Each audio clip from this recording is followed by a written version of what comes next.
वक्रतुण्ड महाकाय सूर्यकोटिसमप्रभ निर्विघ्नं कुरु मे देव सर्वकार्येषु सर्वदा। सरस्वती नमस्तुभ्यं वरदे कामरूपिणी।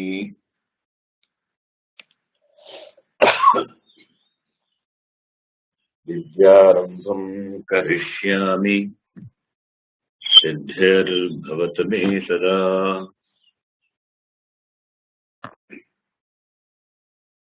गुरवे सर्वलोकानां विषये भवरोगिणां निधये सर्वविद्यानां दक्षिणामूर्तये नमः।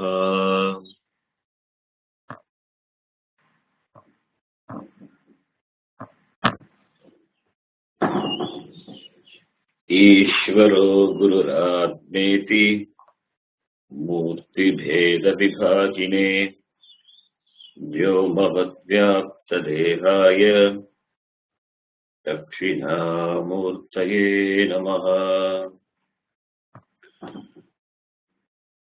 वसुदेवसुतं देवं कंसचाणूरमर्दनम् देवकी परमानन्दम् कृष्णं वन्दे जगद्गुरुम्।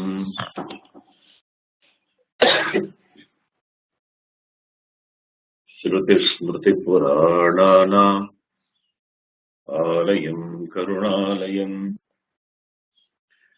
नमामि भगवत्पादं शङ्करं लोकशङ्करम्।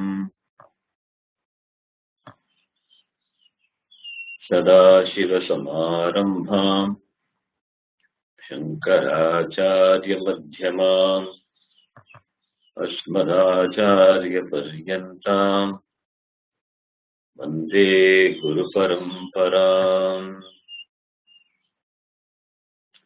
साक्षात्कृतं दयानन्दं परमार्थस्वरूपिणम्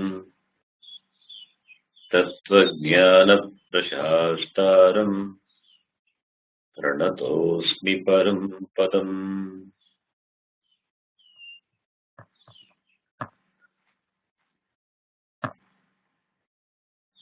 ॐ सहना भवतु सहनौ भुनक्तु सह वीर्यं करवावहै तेजस्विनावधीतमस्तु मा विद्विषावहै।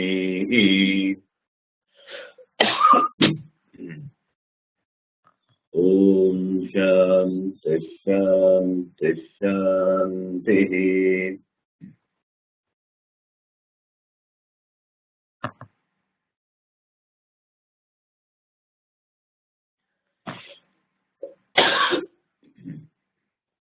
Sorry, it is too disturbing for you. Let me know. For me, if I cough also, I can do it. It's not disturbing. You are straining. That's nothing problem for us. It's problem only for you. You can manage. No worries. No, when I cough, the sound will come. That's all right. No worries. That's all right. Don't worry about that.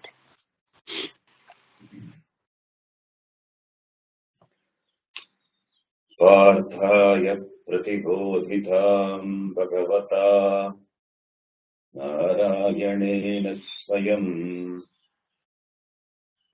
व्यासेन ग्रथितां पुराणमुनिना मध्ये महाभारतम्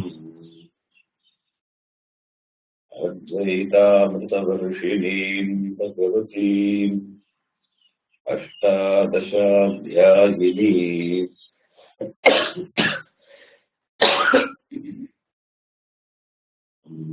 त्वामनुसन्दधामि भगवद्गीते भवद्वेषिणी।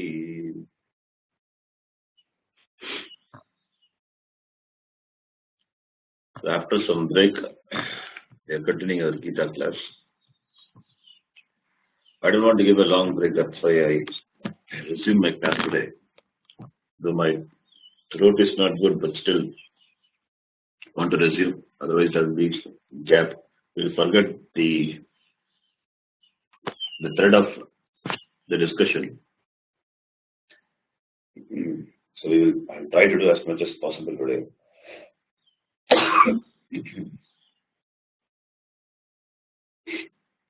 Meanwhile, before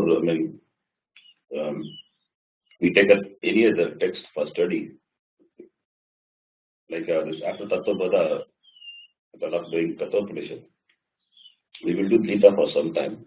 Then we can take up Tattva. So we will have 2 classes a week, so that we can finish the introduction to Gita and get into the Gita proper. Okay. Now, in the previous classes, we have seen, we are seeing the important qualifications which are required as a part of the adhikari.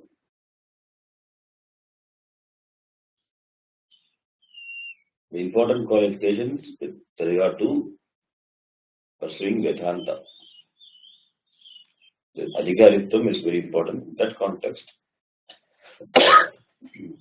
We are saying some qualifications, important qualifications that are classified under the heading Sadhana Chatushtaya Sampatti. Sampatti is a wealth. So these are the real wealth, spiritual wealth. These are the important prerequisites for an aspirant to pursue the spiritual journey. For what we listen every class. For that, the Shravanam to become fruitful, these qualifications are important. Without these qualifications, any amount of Shravanam will not help. But Shravanam also helps us to cultivate these qualifications. Because when we do Shravanam of Vedanta, we keep repeating the same thing. We talk about these qualifications. And we look at the qualifications from different standpoints and give a different perspective to each qualification from different standpoint. So every time when we listen to this qualification, when we listen to the terms, so it is meant for us to constantly remember and develop these qualifications. That is why it is again and again reinforced. This repeated reinforcement is not a dosha, it's not a defect. You have heard this many times, probably. In Tattva Bhada we have seen. In other classes also you would have heard. We talk about Viveka and Vairagya and all. Again we are hearing. So it is not a dosha. It is again and again we are hearing means that emphasis is there. These are important for the final result. For the jnanam to take place, these are important. So that later, after say few years of Shravanam, if you complain, the jnanam has not still taken place, you have to check it. You have to check back. You have to see how these qualifications are developed in you. How much in terms of quantity and quality, qualitatively developed. The lack of these qualifications result in the lack of jnanam. But these are the jnana sadhanam. Shravanam is jnana sadhanam, but Shravanam to take place, these qualifications should be there. Therefore, that is why in Bhagavad Gita, Krishna also, the 13th chapter, He classifies all these qualifications as jnanam itself. He gives the status of jnanam to all these qualifications. So that is why we are emphasizing this, and that is why I also spent some time discussing these qualifications in detail, so that those who are not familiar with these qualifications, they will come to know, and also those who are familiar, for them it will be a reminder. So with this background, we will get into the topic. So, sadhana chatushtaya sampatti, fourfold spiritual qualifications, spiritual disciplines, spiritual wealth. In that we have seen Viveka. Viveka is the first qualification. Viveka we have discussed in general and particularly with reference to Vedanta. Viveka means discrimination.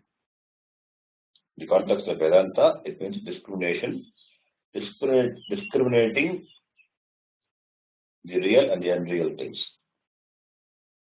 Understanding, having clear understanding, distinctive understanding of what is real and what is not real.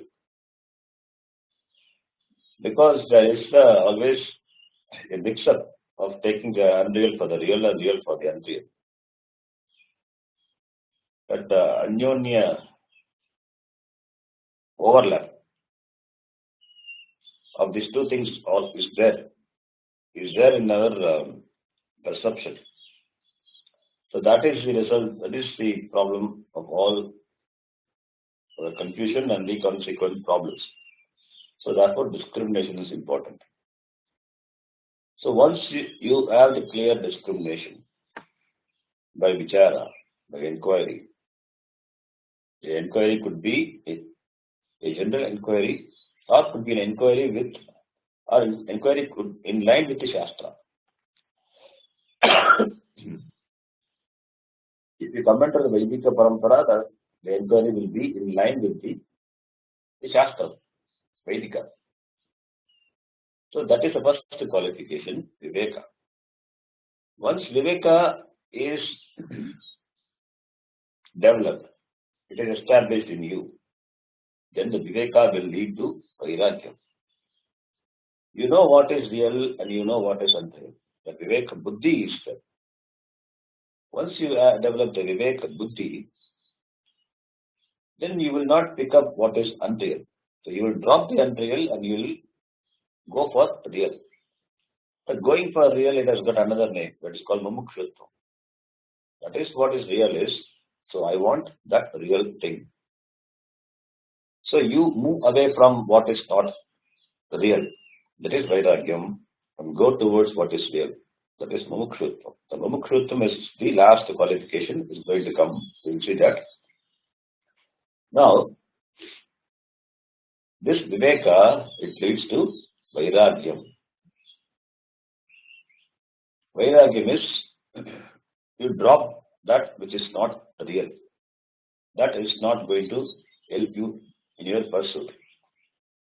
So that is Vairagyam. And what is the cause of Vairagyam? Viveka. Viveka is the cause of Vairagyam.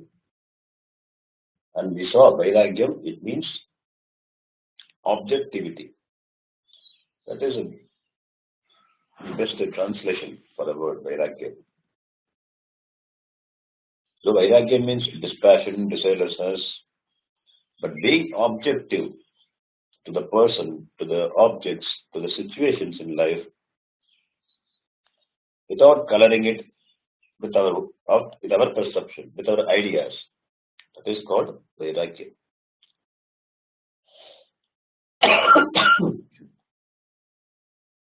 Understanding and knowing a vastu, an object, as it is, without coloring with our ideas, our perception. That is called objectivity. So being objective, that is Vairagya. So Viveka, the first qualification, and that Viveka leads to Vairagya. So these two qualifications we have discussed. And now today we will take up the next qualification, which is the Samadhi Shatka Sampattihi. Samadhi Shatka Sampattihi. This is the third qualification, which itself consists of 6 qualifications, 6 disciplines. Shatkam means a group of 6. A group of 6 is called Shatkam. The group of 6 which starts with Sama. Sama Adi. Adi means that which begins with Sama. So Sama is the first qualification in the group of 6, and that is called Samadhi Shatkam. And that is also a Sampatti, the wealth. So if Sama is the first qualification, then what are the other qualifications?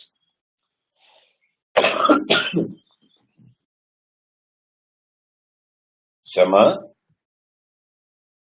Dama, Uparamaha, Titiksha, Shraddha, Samadhanam. Shama, Dama, Uparama, Titiksha, Shraddha, Samadhanam.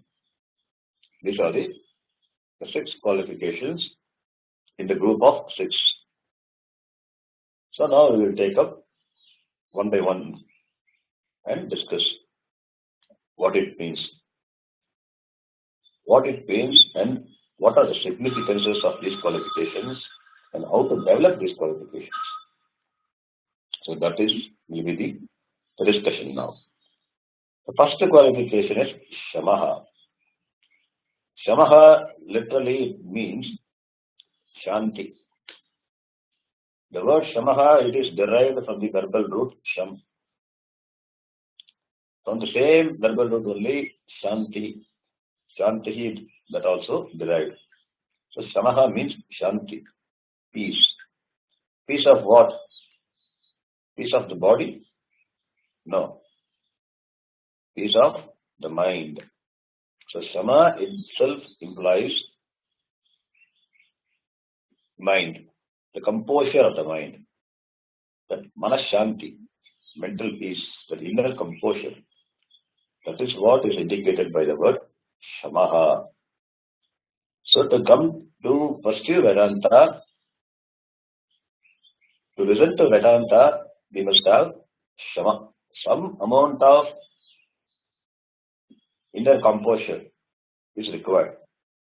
When your mind is disturbed, then Shravanam cannot take place.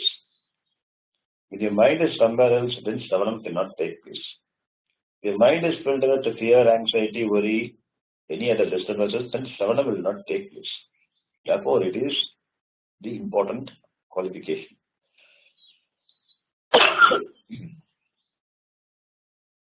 And Shama is defined as Mano Nigraha.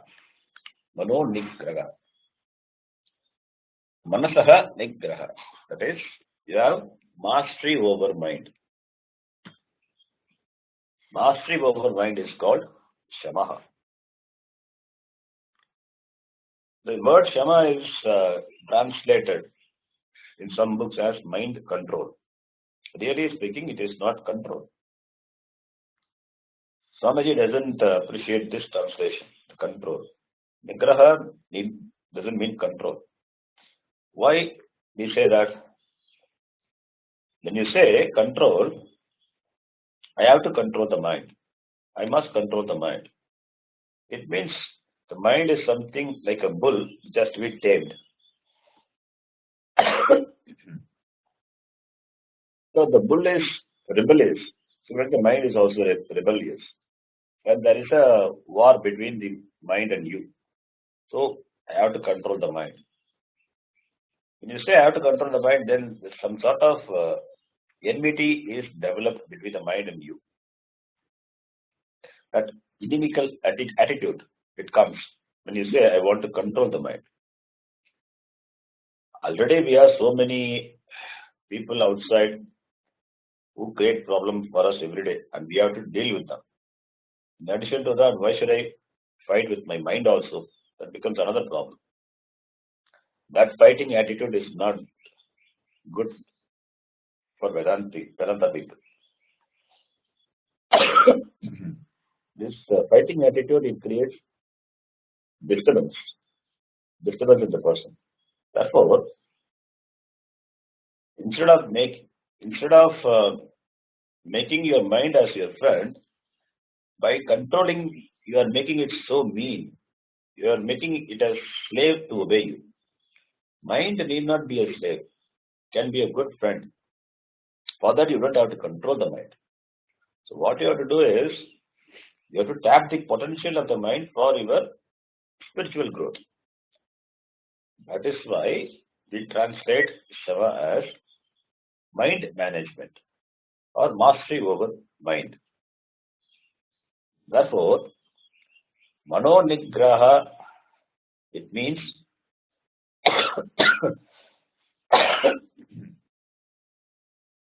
making the mind available for the pursuit. That is what is Mano Nigraha. The availability of the mind. The mind should be available at your disposition. That is called Shamaha. In fact, this is a very good definition. Rather than translating it as the mind control, the mind should be available with me all the time to my disposition. So that is Shama. So therefore, don't put your mind in stress. Let the mind be free from stress. Let the mind be free from any mental strain.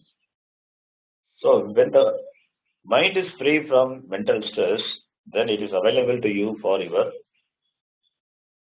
Shravanam, Vedanta Shravanam. So, making the mind freedom from any mental stress, that is Shamaha. And this is what everybody wants. Everybody wants a stress-free mind. So nobody wants to to enjoy the mind which is burdened with stress. Therefore, if you want stress-free mind, then don't stress the mind by controlling it. The more you try to control the mind, the more it will become rebellious.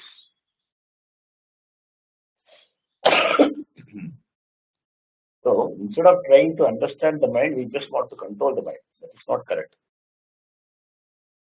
Understand the ways of the mind and try to manage it instead of controlling it, instead of suppressing it.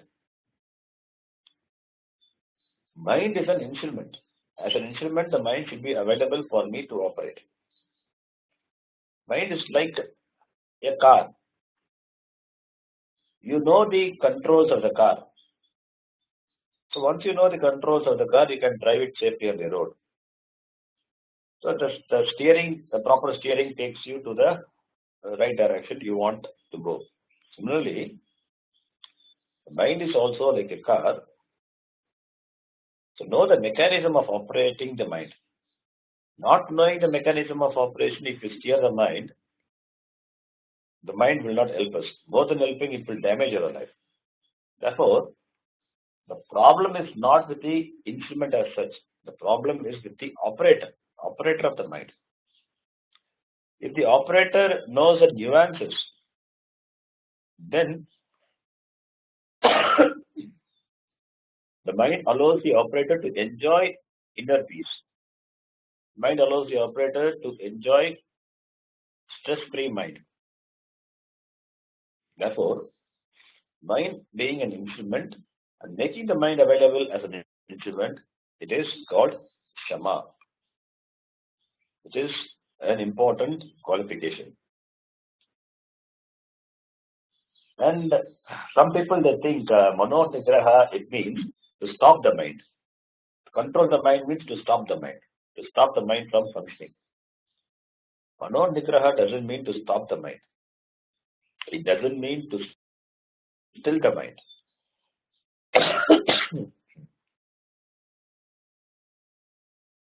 It doesn't mean to make the mind non-functional. Mind is meant to function. Mind is meant to entertain continuous thoughts. Therefore, Shama is not absence of thoughts. Shama doesn't mean stilling of thoughts or stopping the thoughts. In fact, it is not possible. Bhagavan did not give the mind to permanently shut down its operation. If mind is to be permanently shut down or repetition, to be destroyed, then why did Bhagavan give it? Bhagavan did not have given the mind. Therefore, we don't say Mano Nasha. We don't say Mano Nasha. We don't have to destroy the mind. There is no destruction of the mind. The mind is being an instrument, it is only for management. Mind is meant to think. Mind is meant to achieve our Purushartha. You think, plan, and achieve your Purushartha. So it's a beautiful instrument given to human beings by Bhagavan. And especially human beings have a refined, sophisticated mind. Therefore, the mind need not be cursed. Why Bhagavan has given me the mind? Having the human mind is a privilege. Because of the faculty of the mind, I am able to feel the emotions. I have cognition. I am able to pursue Vedanta because I have mind. Therefore, first we must appreciate the mind as an instrument. The mind should not be taken for granted, nor should not be looked upon as something which causes problem. Mind is meant for knowing, understanding, thinking, remembering, and also to entertain emotions.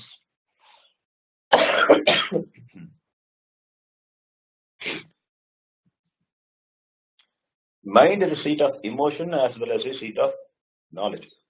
That is why we have emotional mind, a cognitive mind, and a recollecting mind. The mind is a word we use in English, but in Sanskritam, we say it is antakharanam. Because the mind is instrumental in knowing, not only in knowing, understanding, thinking, remembering, decision making. It does fourfold functions. That's why in Sanskritam it is called antakharanam, inner instrument. So without the antakharanam, without the mind, an individual cannot know, cannot think, cannot know, cannot decide. So all these functions will come to still without antakharanam.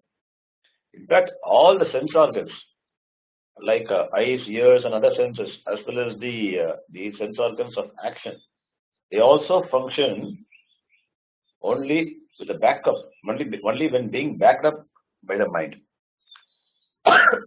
Without mind backing up the sense organs, the senses will not function. Therefore, mind is an antakharanam. If it is an antakharanam, can the mind really bother you? It should not bother you. When you say I am bothered, my mind is bothering me. It is really speaking the person who is bothered, not the mind. Mind being an instrument, it is not that really bothers you. The mind seems to play a certain role by creating emotions like fear, worry, anger, anxiety. These emotions are not for the mind, it is for the person. Mind reflects what the person feels. Mind is just a reflection of the emotion of the person. If the person is afraid, therefore there is an emotion called fear, and the mind expresses the fear of the person. The very operator of the mind is in fear. Therefore, the mind plays the role of being in fear. It presents to the operator that I am in fear. The same for anxiety, hatred, and other emotions. So, the mind is like the pen writing in blue color. When you pour blue ink to the pen will write in blue color. Similarly, With what you fill the mind reflects that. Therefore, in understanding every emotion of the mind, you must include the person who is behind the mind. Generally, what we do is we exclude the person. We exclude the person and blame the mind. That is not correct. Any emotion, what I have is myself. It is not mind. What I feel, the mind lets me know. The mind reflects and lets me know what I feel. Therefore, let us not whip the mind for all our issues. You don't have to whip the mind, you don't have to whip yourself. It is too harsh. The mind being an instrument, it is always good. When you feel good, the mind presents a feeling of good for you. When you are in fear, the mind presents the feeling of fear.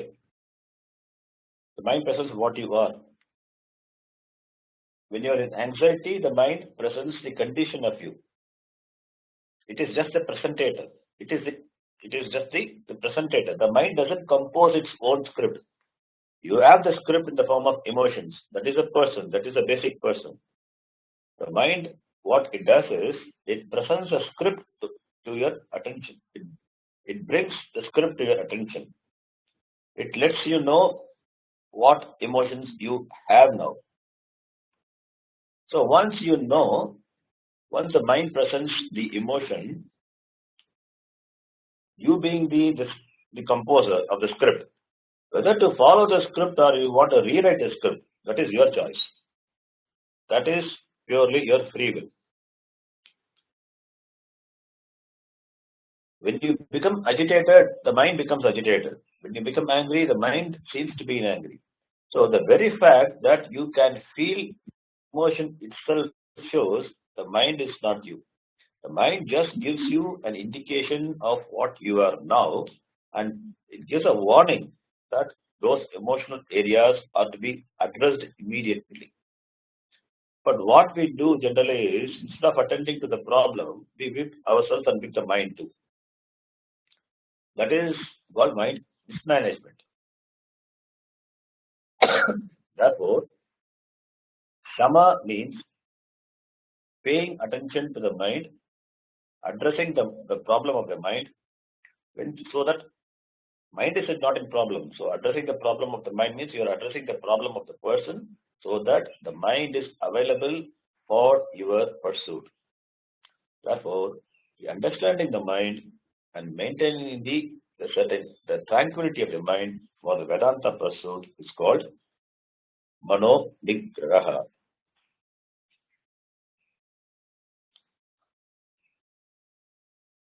Mind, I said, is an instrument. It's an antakaranam. If an instrument means, it doesn't mean that it is a mechanical thing. It is, in one way it is, but mind is as though conscious. Though the mind doesn't have consciousness of its own, but it has borrowed consciousness. Borrowed consciousness from the person who is Chaitanya Swarupa. Therefore, mind seems to be conscious, seems to be intelligent. Therefore, when the mind is conscious, intelligent, the responses of the mind, the reaction of the mind for any stimulus, it should not be mechanical. If there are certain mechanical or immediate responses of the mind, then what we have to do is we have to convert that response into a conscious response, making the reactive mind into an active mind. Active mind means the conscious response. You respond to the situations consciously, not just react. For that, the mind should be available with you, and that is called Shama. Responding to situation consciously without any reaction is Shama. And once you have this Shama, once you have certain restrictions over your emotions at the mental level, then that Shama, it will manifest at the physical level also. If the mind is calm, then you are calm, your body is also calm. So the mind which is well managed, which is available for you and for your disposition, if it is when it is free from stress and strain, that will reflect at all the levels. It will reflect at the Sukshma level, it will reflect at the gross level also. So you become a calm and composed person because you are well managing the mind. You are a Shami. Shamaha Tasya Asti iti Shami. So that is why for the person to listen to Vedanta, the Shama is emphasized as the first qualification in the Samadhi Shatkam. Because it is Samadhi Shatkam, this third qualification, it mainly deals with yourself. It deals with the instrument or your the personality, what you have to develop for listening to Vedanta. So it starts with Shama. In the Vedanta Sara, you will find the definition of Shama as Shamastavat Shravanadi Vyatirekta Vishayebhyaha Manaso Nigragaha. This definition of Vedanta Sara is more Vedantic. Since we are all pursuing Vedanta, we are listening to Vedanta, but the definition is more Vedantic and it's applicable to us. Shamastavat. What Shama is? Shravanadi Vitrikta Vishayebhyaha. Not allowing the mind to brood over objects other than Shravanam, other than listening to Vedanta. It is called Shama. In fact, this definition is more appropriate for Vedanta students. In general, definition is Manonigraha. But specific to Vedanta, it is Shravanadi Vitrikta Vishayebhyaha. That not allowing the mind other than listening to Vedanta. It means what? 24/7 you listen to Vedanta Shravanam.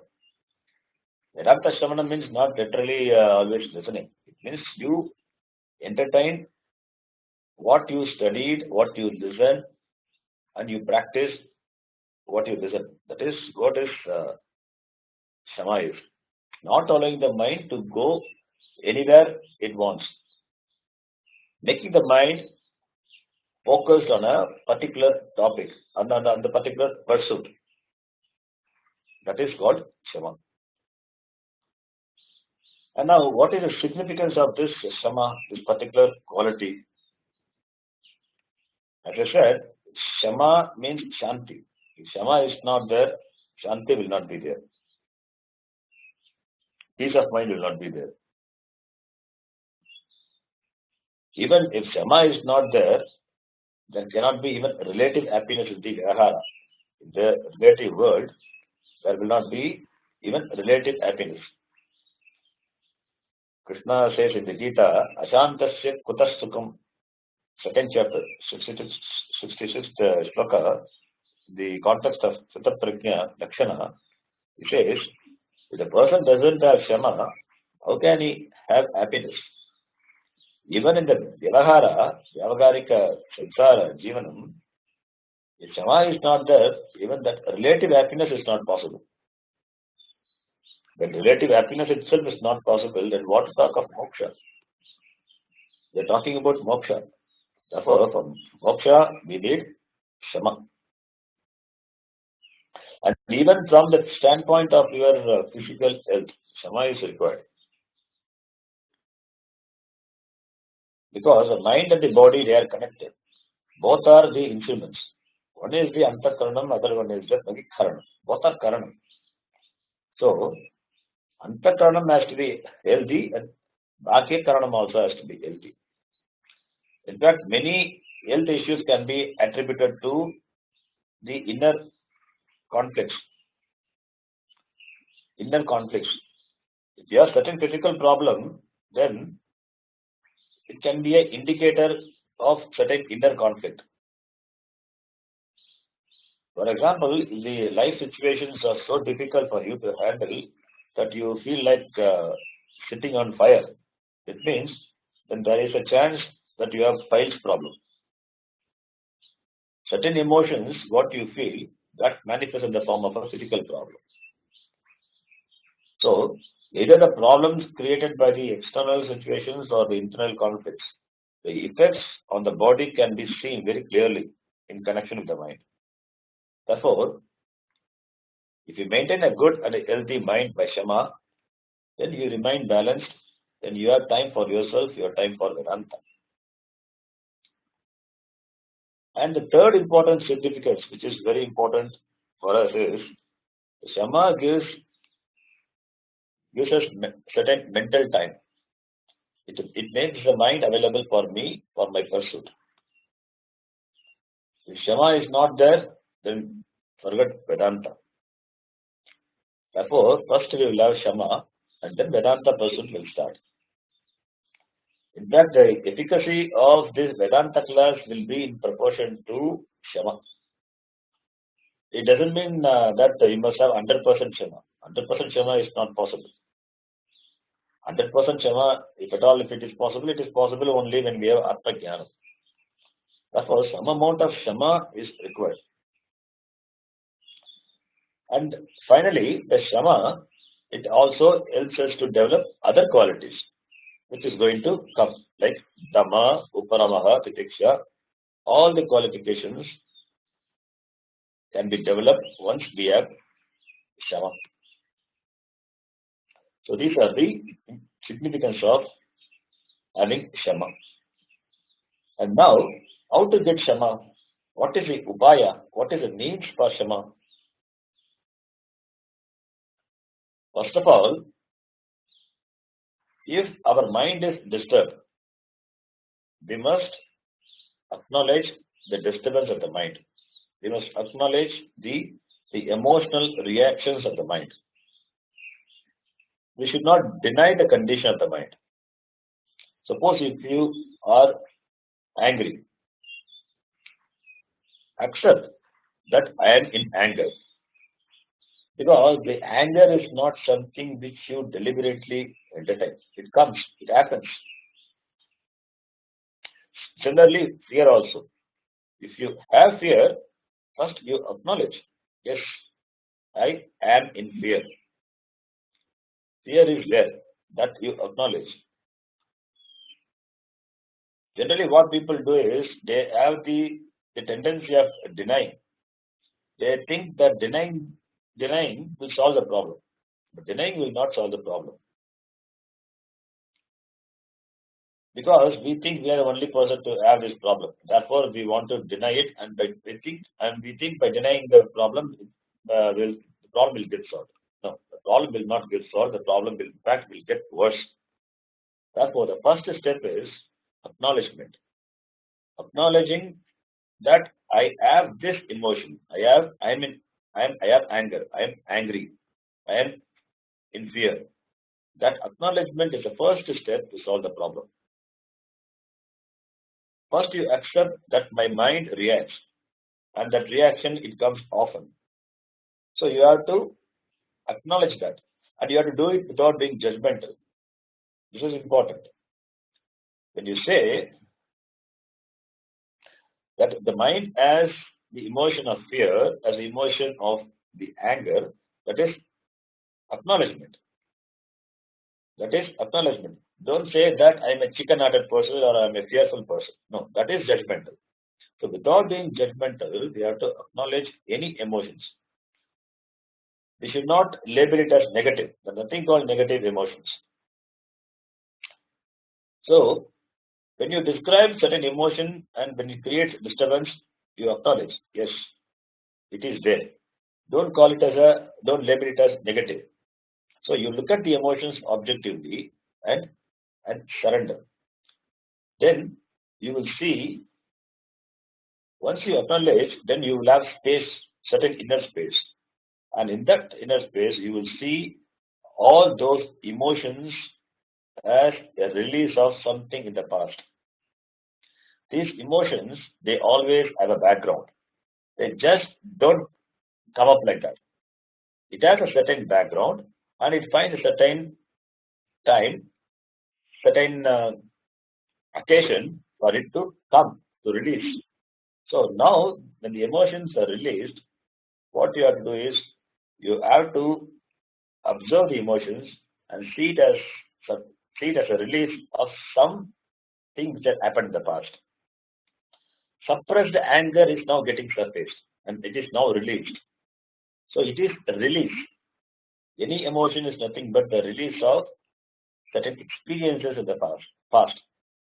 The suppressed frustration is released now. The suppressed anger is released now. It must be released because it is cooker tight. It is so tight, if you don't release it, it will burst one day. Therefore, first you acknowledge without being judgmental, then understand that those emotions are being released, then surrender to Bhagavan, Ishvara. How do you surrender? You by acknowledgement. You recognize, you acknowledge that all the emotions, what it comes, what I entertain, it is in accordance with the order. There was certain background for every emotion. That emotion came out now. For every emotion in the mind, there's a background. And when you see the background, then you appreciate the order of Ishvara. So, with the attitude of surrendering, when you look at the mind and see the emotions with objectivity, then you naturally the mind you will have inner space to look at the mind.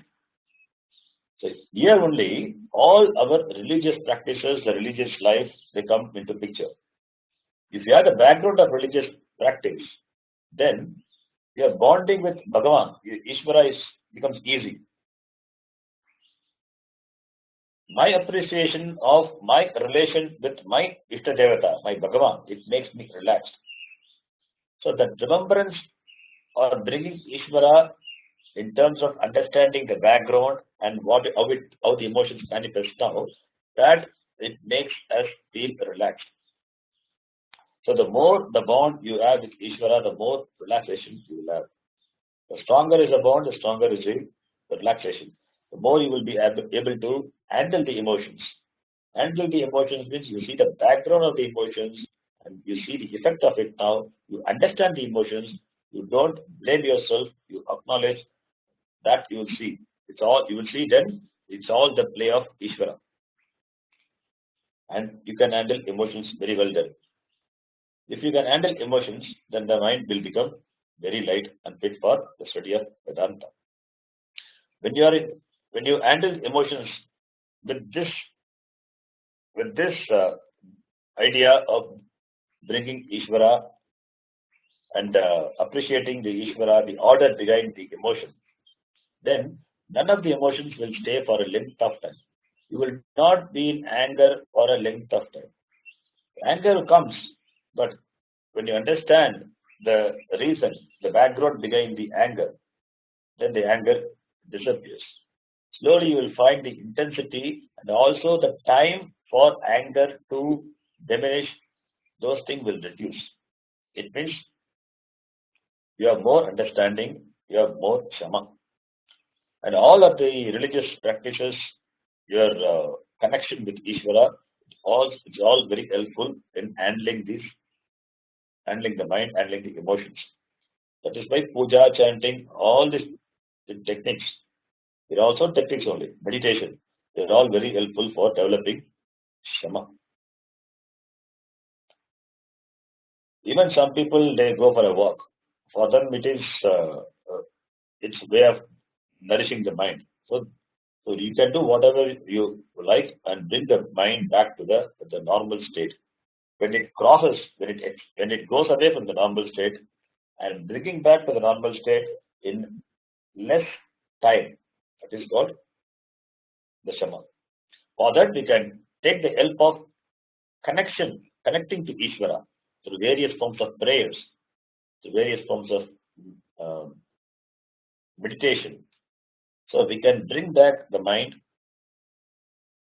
and make it available for the pursuit of knowledge. That is called Shama. Therefore, Shama is being the first qualification, and since the significance of Shama, as we have seen, is important in terms of developing further qualification, and by leading a religious life, we can have a certain bonding with Ishvara, and that will help you to relax and all the emotions effortlessly, and make the mind available for the pursuit of jnanam. That is Shama, and that be the first call. That is the first in the Shatkam one has to develop. Now, after Shama comes the next qualification, Dhamma. Always Shama comes first, Dhamma comes the next. Because Dhamma means Chakshuradi Bhagyendriya Nigraha. That is the mastery over sense organs as well as the other organs. Other organs means the organs of action. That is Dhamma. For Dhamma to come, we must have Shama first. Because the mind is there behind every operation of the senses. So once the mind is well managed, then the senses can be well managed. And for the spiritual pursuit, both the mind as well as the senses have to be well managed. We should know the nuances of managing the mind and the senses. That is why these qualifications are important. And regarding Dhamma, we will discuss in the next class. I thought of discussing today, but I can't do it now. Sorry. So we'll stop here. It is Shama we did today. So we will continue Dhamma in the next class. Om Purnamadah Purnamidam Purnat Purnamudachyate Purnasya Purnamadaya Purnamevavasishyate. Om Shanti Shanti Shanti. Hari Om Shri Gurubhyo Namaha. Hari Om. Thank you, Sharanji. Thank you, Sharanji.